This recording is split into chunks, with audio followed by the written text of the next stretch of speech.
کرتا بلکہ ہدایت، عبرت اور سبق کے طور پہ قرآن کریم واقعات کو ذکر کرتا ہے۔ تو یہاں جو حضرت ابراہیم علیہ السلام کا مفصل واقعہ کئی مقامات پر ذکر کیا گیا، تو اس سے مقصود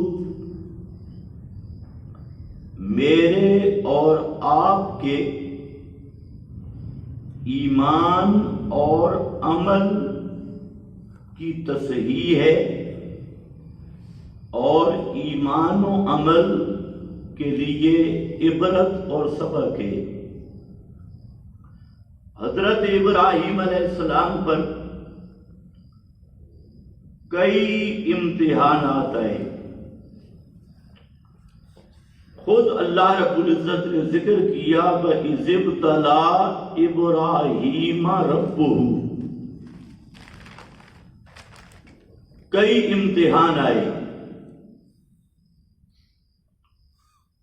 لیکن ان امتحانات میں حضرت ابراہیم کا نتیجہ ذکر کیا فَأَتَمَّهُنَّ،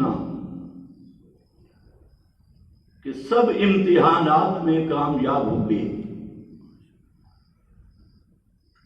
تو امتحان ہر آدمی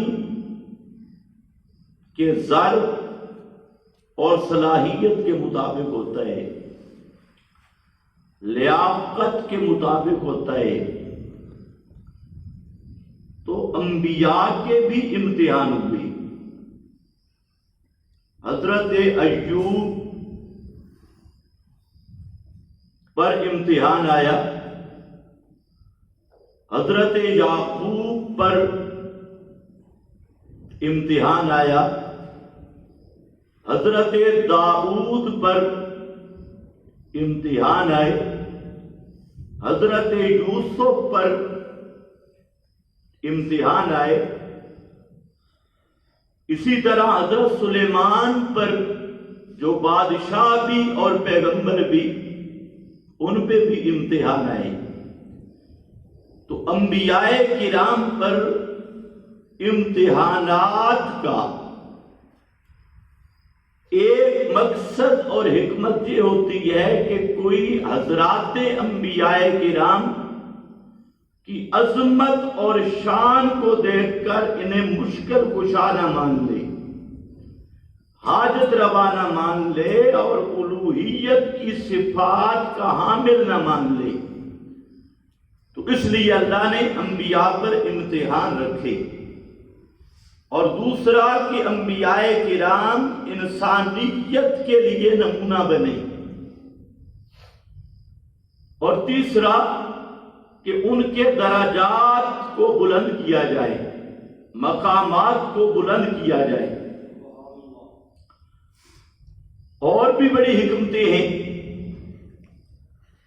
تو حضرت ابراہیم علیہ السلام پر پہلا امتحان شروع ہوا نبوت کی ابتدا سے، کہ حضرت ابراہیم کا والد آزر مشرک تھا۔ یہ واقعہ آپ سنتے رہتے ہیں۔ اور پہلے گھر میں مقابلہ شروع ہوا والد کے ساتھ، اور یہ بڑا امتحان ہے کہ بیٹا مواحد ہو، والد مشرک ہو، اور پھر والد بھی چودھری ہو، پیر ہو، اور صاحب اقتدار ہو، تو اس کے ساتھ بات کرنا بڑا مشکل ہے۔ لیکن حضرت ابراہیم نے یہاں پر بھی صحیح معنوں میں مسئلہ بیان کیا۔ پھر امتحان آیا کہ مشرکین کے آلہہ اور دربار پہ حملہ کیا، کو پتہ ہے مشرک کے دربار پر حملہ کرنا بڑا مشکل ہے، آسان کام نہیں، اور حضرت ابراہیم نے دربار پہ ایسا حملہ کیا کہ کسی ایک مشکل کشا کو نہیں چھوڑا۔ بطور نمونہ کے کبیر اللہم، ان کا جو اعلی حضرت تھا اس کے کندھے پہ کلاڑا رکھ دیا تاکہ ان کو مسئلہ سمجھایا جائے۔ تو دربار پہ حملہ اور سارا صفایا کر دینا، یہ بھی ایک بڑا امتحان تھا۔ پھر امتحان ہوا کہ حضرت ابراہیم کو آگ میں ڈالا گیا، اور آگ بھی ایسی کہ مفسرین لکھتے ہیں کہ اگر اس آگ کے چخا کے اوپر سے کوئی پرندہ بھی گزرتا تو وہ بھی جل جاتا، یعنی اتنے اونچے اس کے شعلے اور لمبے تھے۔ تو حضرت ابراہیم کو اس آگ میں ڈالا گیا، اور مسئلہ کیا تھا؟ کس مسئلہ کی خاطر حضرت ابراہیم کو آگ میں ڈالا گیا؟ اس کو سوچ لو، وہ کون سا مسئلہ تھا؟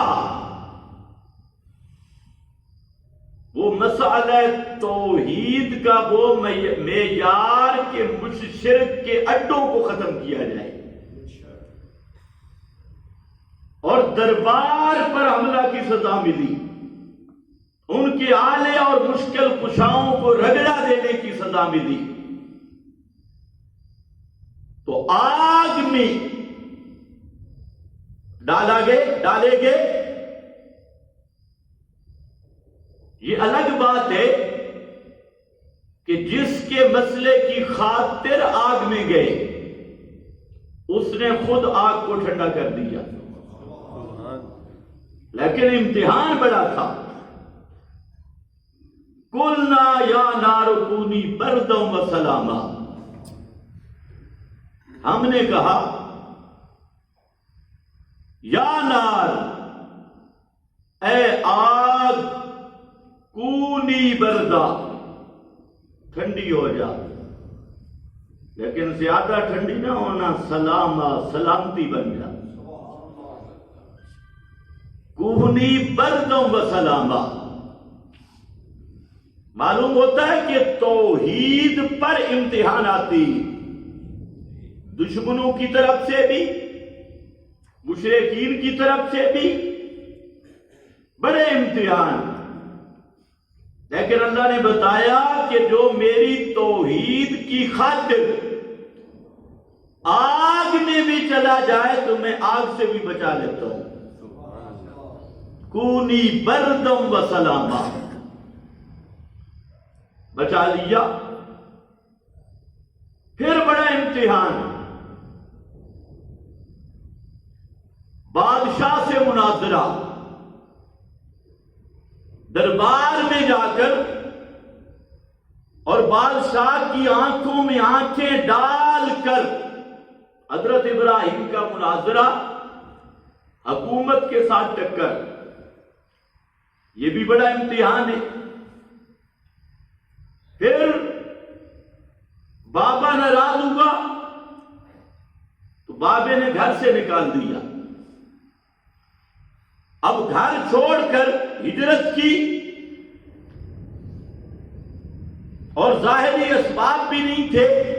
انی ذاہب الی ربی سیہدین، کہتے ہیں میں اپنے رب کی طرف جا رہا ہوں، اللہ کا جہاں حکم ہوگا وہاں جا رہا ہوں، گھر کو قربان کیا۔ پھر بڑا امتحان، اللہ نے بیٹا دیا اور ساتھ حکم ملا کہ دودھ پیتا بیٹا اور اپنی بیوی جنگل میں چھوڑ کے آؤ.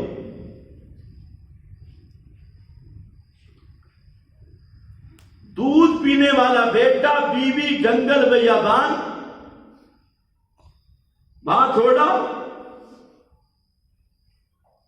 تو بیوی نے پوچھا کہ مسئلہ کیا ہے، آپ ناراض ہیں؟ اللہ نے بولنے پہ پابندی لگا دی، بتانا نہیں ہے.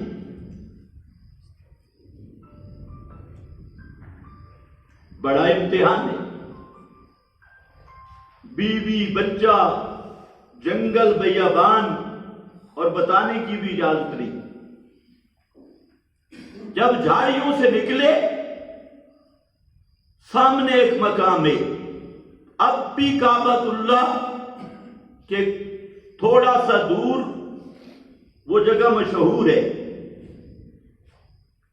تو وہاں جب قریب پہنچے تو بیوی نے اتنا پوچھا کہ اتنا تو بتا دو، اللہ کا حکم ہے یا ہم سے کوئی غلطی ہوئی؟ وجہ کیا ہے؟ تو حضرت ابراہیم نے اتنی بات کی کہ یہ امرانی، اللہ کا مجھے حکم ہے. تو انہوں نے فرمایا کہ پھر بے فکر جاؤ، جب اللہ کا حکم ہے تو لا یضیعنا، اللہ ہمیں کبھی ضائع نہیں کرے گا. بیوی کا بھی عقیدہ تو ہے نا، لا یضیعنا، اللہ ہمیں کبھی ضائع نہیں کرے گا. آگے جب جھاڑیوں میں چلے گئے تو وہاں پہ کھڑے ہو کر دعا کی. وہ لمبی دعا ہے، وہ ذکر کی. تو بہرحال یہ بھی امتحان. پھر کوئی بیٹا جب بڑا ہوا، فلما بلغ معه السعی، کام کاج کا ہو گیا، ساتھ چلنے پھرنے کا ہو گیا. قال، تو فرمایا یا بنی انی اری فی المنام، میں خواب میں دیکھ رہا ہوں کہ تجھے ذبح کر رہا ہوں. بیٹا خواب میں، اور یہ مسئلہ ذہن میں رکھ لیں، پیغمبر کا خواب وہی ہوتا ہے. اور پیغمبر کے علاوہ کسی کا خواب دلیل نہیں. یہ بھی لوگوں کو سمجھنے میں غلطی لگی. نبی کا خواب حجت اور دلیل ہے، اور پیغمبر کے علاوہ کوئی بھی ہو اس کا خواب حجت اور دلیل نہیں ہے.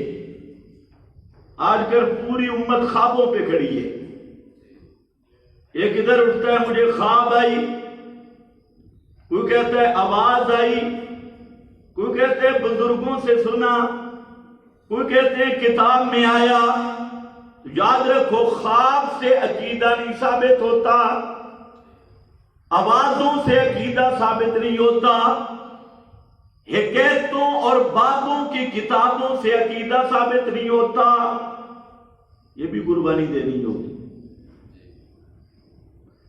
ان سے عقیدہ ثابت نہیں ہوتا، عقیدہ کتاب اللہ سے ثابت ہوتا ہے. پیغمبر کا خواب حجت ہے. وجہ کہ نبی کے دل کو اللہ شیطان کے تسلط سے محفوظ رکھتا ہے. پیغمبر جاگ رہا ہو تب بھی اللہ کا پہرا ہے، اور پیغمبر کو نیند ہو تب بھی اللہ تعالی کی طرف سے پہرا ہے. تو پیغمبر کا دل محفوظ ہے، باقی کسی کے دل کی گارنٹی نہیں. تو خواب میں دیکھا انی اری فی المنام، انی اذبحک، میں خواب میں دیکھتا ہوں کہ میں تجھے ذبح کرنے لگا ہوں، فانظر ماذا تری، دیکھ کیا رائے ہے تیری۔ بیٹے کے سامنے ذکر کیا۔ ہم بھی اپنی اولاد کی تربیت کرتے ہیں، یہ جب بولنے لگتے ہیں ان کو ABC صحیح یاد ہوتی ہے، اور پینٹ پتلون اور بھی بڑی چیزیں ہیں جو اسٹیج پر بیان کرنے کی ضرورت نہیں۔ باپ کو انگلش میں کیا کہتے ہیں؟ اور ماں کو کیا کہتے ہیں؟ انگلش اور چاچا ماما، نہیں وہ جو بولتے ہیں نا نیو انگلش، ہاں۔ اور یہ آج تربیت ہے، یہاں سبق ہے آپ کے لیے کہ اولاد کو سب سے پہلے اللہ کی پہچان کرو، دین سکھاؤ خدا کے لیے۔ یہ انگلش میڈیم نہیں، یہ انگلش میڈیم انگریز بعد میں بنے، سب سے پہلے اپنا دین سکھاؤ، مذہب سکھاؤ، دیندار بناؤ۔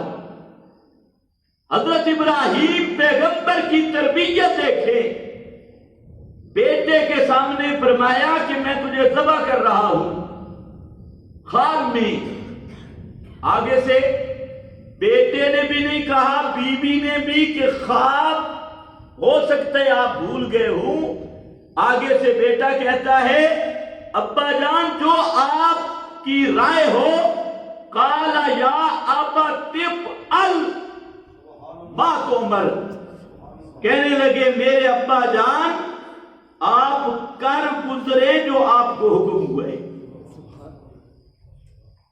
یہ کہنا آسان ہے، کرنا بڑا مشکل ہے۔ یہ شکر کرو اللہ نے آپ کو بچا لیا، ورنہ بڑا کام گڑبڑ ہوتا۔ آج تو یہ جاتا ہے نا منڈی پہ اور دیکھتا ہے کہ کوئی تھوڑا سا وہ مل جائے، پھر مسئلہ پوچھتا ہے جی فلانا عیب ہے کیا کروں؟ تو میں تو مسئلہ ایک ہی بتاتا ہوں، بھئی عیب والا جانور جس کا مسئلہ پوچھ رہا ہے اس سے لیتے ہوئے شرم نہیں آتی؟ ایسا جانور جس کا مسئلہ پوچھنا پڑ جائے کہ اتنا عیب ہے، یہ لگ جائے گا یا نہیں؟ تو کم از کم اس سے بھی تو شرم کرنی چاہیے۔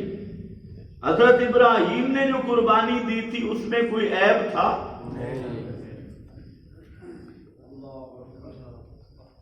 تو جب سنت ابراہیمی ہے تو مسئلہ پوچھ رہا ہوتا ہے جی ادھا کان کٹے ہے، فلانا کٹے ہے، اللہ یہ حکم بھی تو دے سکتا تھا نا کہ ہر سال اپنا بیٹا ذبح کرو، لیکن نہیں دیا۔ یہ مقام ابراہیم تھا، بڑوں کے امتحان بھی بڑے ہوتے ہیں۔ تو حضرت ابراہیم کا بیٹا آگے سے کہتے ہیں یا ابت، اے میرے پیارے ابا جان، افعل ما تؤمر ستجدنی انشاء اللہ من الصابرین۔ چھوڑ دو بھائی، چھوڑ دو، انشاء اللہ من الصابرین، اگر اللہ نے چاہا تو مجھے صبر کرنے والوں سے پائے گا، من الصابرین۔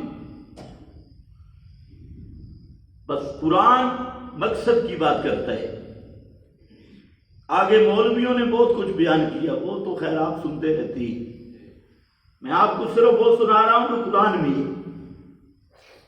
اتنی بات آئی، فلما اسلم، حضرت ابراہیم بیٹے کو لے کر پہنچے مقام پہ اور وہاں پر تیاری شروع کر دی ذبح کرنے کی، اور تیاری کے فلما اسلما، جب دونوں تل گئے اور پورے تیار ہو گئے. باپ ذبح کرنے کے لیے اور بیٹا ذبح ہونے کے لیے. لیکن لفظ ذرا سننا، فلما اسلما، اسلما، فلما اسلما. سن رہے ہو میری بات؟ فلما اسلما، سارے پڑھو اسلما. اسلما اسی سے ہوتا ہے مسلم. اسلما سے ہے مسلم. اگر یہ نقطہ سمجھ آ جائے نا، آپ کی پورا ایمان محفوظ رہ سکتا ہے. اسلما سے بنتا ہے مسلم. اب مسلم کون ہوتا ہے؟ مسلمان کون ہوتا ہے؟ جو اللہ کے حکم کو اس کی مرضی اور اپنی خوشی کے مطابق ادا کرے. اللہ کے احکام کو اپنی خوشی سے ادا کرنے والا، دل سے ادا کرنے والا، وہ بنتا ہے مسلم. وہی ہے مخلص. اور اسی سے نکلا اسلما، امت مسلمہ. اللہ کے قانون کو خوشی سے تسلیم کرنے والا، اللہ کے نظام کو خوشی سے تسلیم کرنے والا، وہ ہے مسلم. سبحان اللہ. اچھا وقت نہیں، کتنی بات ذہن میں رکھ لو. فلما اسلما، دونوں پورے تیار ہو گئے. وَتَلَّهُ لِلْجَبِينِ، اور لٹا دیا حضرت اسماعیل کو للجبین. یہ جگہ ہے جبین، یہ جگہ ہے جبہہ، اور یہ جگہ ہے جبین، پہلو پر. ایک جبہ ماتھا کی دو جبینیں ہوتی ہیں، ایک یہ اور ایک یہ. تَلَّهُ لِلْجَبِينِ، اس لیے کہہ رہا ہوں کہ بعض مولویوں نے یہاں غلطی کی. انہوں نے کہا کہ ماتھے کے بل لٹایا. کیوں؟ کہ میری نظریں چہرے پہ نہ پڑ جائیں، اس لیے الٹا کر کے لٹایا ہے. جھوٹے بے ایمانو، قرآن کہتا ہے پہلو کے بل لٹایا. جیسے ذبح کرتے وقت پہلو کے بل لٹایا جاتا ہے. تَلَّهُ لِلْجَبِينِ. اور آیا اس نے کہا کہ حضرت ابراہیم جب ذبح کرنے لگے تو اپنی آنکھوں پر پٹی باندھ لی. آنکھوں پر کیا باندھی؟ پٹی کہ مجھے بیٹے پہ رحم نہ آ جائے. آنکھوں پر کپڑے کی پٹی باندھ لی. میں نے کہا مولوی پھر بات تو میری ثابت ہوئی کہ زندہ پیغمبر کی آنکھوں پر اگر کپڑے کا پردہ آ جائے تو نیچے پڑا ہوا بیٹا نظر نہیں آتا. یہ پٹی کیوں باندھی تھی بقول مولوی کے؟ پٹی اس لیے باندھی کہ مجھے بیٹا نظر نہ آئے تو زندہ خلیل پیغمبر بھی ہو اور ان کی آنکھوں پہ کپڑے کی پٹی کا پردہ آ جائے تو نیچے سے اپنا بیٹا بھی نظر نہیں آتا. اور جو کہتے ہیں مرنے کے بعد 8 گز مٹی کے نیچے سے چڑی چڑا نظر آتا ہے، وہ ہیں بے ایمان کے نہیں. اب مولوی کا رخ دیکھو، ایک طرف کہتا ہے پٹی باندھ لی تاکہ نظر نہ آئے، دوسری طرف کہتا ہے مردے 8 گز مٹی کے نیچے سے دیکھتے ہیں. عوام کہتی ہے سبحان اللہ، یہ بھول گئے ہو ملا جی، ادھر تو کہتا ہے پٹی باندھی تاکہ نظر نہ آئے، اور ادھر تو کہتے ہیں ہر مردہ چڑی چڑا 8 گز مٹی سے،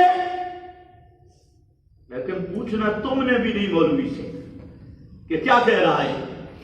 سن میرا عقیدہ، کوئی پٹی نہیں باندھی. حضرت ابراہیم کے دل پہ رحمت کی پٹی بندھی ہوئی تھی. کوئی پٹی شٹی نہیں باندھی. پٹی باندھی جی رحم نہ آ جائے. تو جب ساتھ لے کے آ رہے تھے رحم نہیں آیا. یہاں تھا فلما اسلم، پیغمبر خلیل اور پیغمبر کے دل میں جو اللہ کی محبت ہوتی ہے، اس محبت کے مقابلے کروڑوں بیٹے اپنے ہاتھوں سے ذبح ہو جائیں، ان کی کوئی حیثیت بھی اس کے مقابلے میں نہیں ہوتی. اس لیے یہ پٹی شٹی والا جھوٹ چھوڑ دو. پٹی باندھی، اوپر چھری چلاتے رہے، چھری کھنڈی ہو گئی. چھری کھنڈی ہو گئی، فلاں ہو گیا. قرآن نے نہیں بیان کیا. قرآن اتنا کہہ رہا ہے فلما اسلما، جب دونوں تیار ہو گئے، وَتَلَّهُ لِلْجَبِينِ، اور حضرت اسماعیل کو پہلو کے بل لٹا دیا. تَلَّهُ لِلْجَبِينِ وَنَادَيْنَاهُ أَن يَا إِبْرَاهِيمُ، جب حضرت ابراہیم نے پہلو کے بل لٹا دیا، فرمایا ہم نے بھی اوپر سے آواز دی. اوپر سے آواز آ گئی. آواز کس کی بھئی آ گئی؟ نادیناہ ان یا ابراہیم، ہم نے آواز دی اے ابراہیم، قد صدقت الرؤیا، تو نے اپنا خواب سچا کر دیا ہے. ہم نے کائنات کو بتلانا تھا کہ حضرت ابراہیم کا جو خلوص اور خلت کا مقام ہے، اپنے بیٹے کو لٹا دیا ذبح کرنے کے لیے اللہ کے حکم پہ اور اللہ رب العزت کے فرمان پہ. فرمایا یہ تیرا خواب اتنا تھا، قد صدقت الرؤیا، خواب میں بھی ذبح تو نہیں کیا تھا، خواب میں ذبح کرنے لگے تھے اور اب بھی ذبح کرنے لگے ہیں. اللہ کرے آپ کو سمجھ آ گئی ہو. یہاں مرزا قادیانی نے بے ایمانی کی، مرزے نے جتنی پیشین گوئیاں کی سب غلط، جتنے بکواس کیے سارے. تو اب وہ سارا ڈھونڈنے کہتے ہیں دیکھو نا نبی کی بات بھی تو غلط ہو جاتی ہے. کیسے؟ کہتے حضرت ابراہیم نے خواب تو دیکھا تھا بیٹے کو ذبح کیا، لیکن ذبح تو نہیں کیا. معلوم ہوتا ہے پیغمبر کا خواب بھی غلط ہو سکتا ہے، لہذا میری باتیں بھی غلط ہو سکتی ہے. یہ نرا کذاب نہیں. اس لیے یاد رکھو خواب میں یہ نہیں دیکھا کہ ذبح کر دیا. اذبح ہوگا کا معنی ذبح کرنے لگا ہوں، اور تلہ للجبین وہاں پر بھی ذبح کرنے لگے تھے. اور خواب بھی اتنا دیکھا تھا. پیغمبر کا خواب کبھی غلط ہو سکتا نہیں ہے. اور قادیان کے جھوٹے کذاب ملعون، اس کی بات سچی نہیں ہو سکتی، اور پیغمبر سچے کا خواب کبھی جھوٹا نہیں ہو سکتا. اس لیے فرمایا قد صدقت الرؤیا، تیرا خواب پورا ہو گیا. انا کذالک نجزی المحسنین، یہ تیری خصوصیت نہیں میرے خلیل، جو بھی خالص دل لے کے آئے اور خالص نیت لے کے آئے ہم اسی طرح بدلا دیتے ہیں. اور فرمایا کہ اس کے مقابلے میں خود اللہ فرماتے ہیں ان ھذا لھو البلاء المبین، یہ بہت بڑا امتحان تھا، کڑا امتحان تھا. وَفَدَيْنَاهُ بِذِبْحٍ عَظِيمٍ، ہم نے اس کے بدلہ میں ایک عظیم الشان ذبح دے دی، جانور. اب اس میں دو قول مفسرین کے، قرآن نے نہیں بیان کیا. بعض کہتے ہیں کہ وہ دمبا جو آیا تھا وہ جنت سے آیا تھا، اور کچھ مفسرین کا خیال ہے کہ حضرت ابراہیم کو حکم ہوا کہ حضرت اسماعیل کی جگہ پہ کوئی دمبا ذبح کر دے. وہ جو دمبا تھا وہ زمین کا تھا اور حکم یہ تھا کہ کوئی دمبا ذبح کر دے. اور بعض کہتے ہیں اللہ نے وہ اسپیشل جنت سے دمبا بھیج دیا اور فرمایا یہ ذبح کر لے اس حضرت اسماعیل کی جگہ پہ اور ثواب پورا ملے گا. فرمایا وَتَرَكْنَا عَلَيْهِ فِي الْآخِرِينَ سَلَامٌ عَلَىٰ إِبْرَاهِيمَ. ہم نے پچھلوں میں یہ ذکر چھوڑا، قیامت تک لوگ کہتے رہیں گے شاباش ابراہیم، شاباش ابراہیم، شاباش ابراہیم، سلام علی ابراہیم. یہ قیامت تک آنے والے مواحد حضرت ابراہیم کو خراج تحسین پیش کرتے رہیں گے. تو آج وہ دن ہے حضرت ابراہیم کو خراج تحسین پیش کرنے کا. سلام علی ابراہیم، سلامتی ہو ابراہیم پر. اور پھر فرمایا کذالک نجزی المحسنین انہ من عبادنا المؤمنین. ٹائم ہو گیا ہے عید کا. عید کا ویسے طریقہ تو آپ کو نہیں بھولا، بھی قریب سے گزری ہے عید. 6 تکبیریں زائد ہوں گی. پہلی رکعت میں ثنا پڑھنے کے بعد 3 تکبیریں ہوں گی. 2 تکبیریں، پہلی تکبیر کہہ کر ہاتھ چھوڑ دو، پھر کہہ کر چھوڑ دو، اور تیسری تکبیر پہ ہاتھ باندھ لو. پھر دوسری رکعت امام پڑھائے گا تو دوسری رکعت میں قرات کے بعد رکوع سے پہلے 3 تکبیریں ہوں گی. 3 تکبیروں پہ رفع یدین کرنا ہے، ہاتھ اٹھانی ہے. کچھ لوگ کہتے ہیں یہ رفع یدین سے جلتے ہیں، آئے دیکھو ہم رفع یدین کرتے ہیں. جگہ تو دو نا رفع یدین کرنے کی. تو رفع یدین کرنا ہے. اور جو چوتھی تکبیر ہوگی پھر رفع یدین نہیں کرنا، وہ رکوع والی ہے، رکوع کرنا ہے. تو یہ آسان سا طریقہ ہے. صفحے سیدھی کر لیں.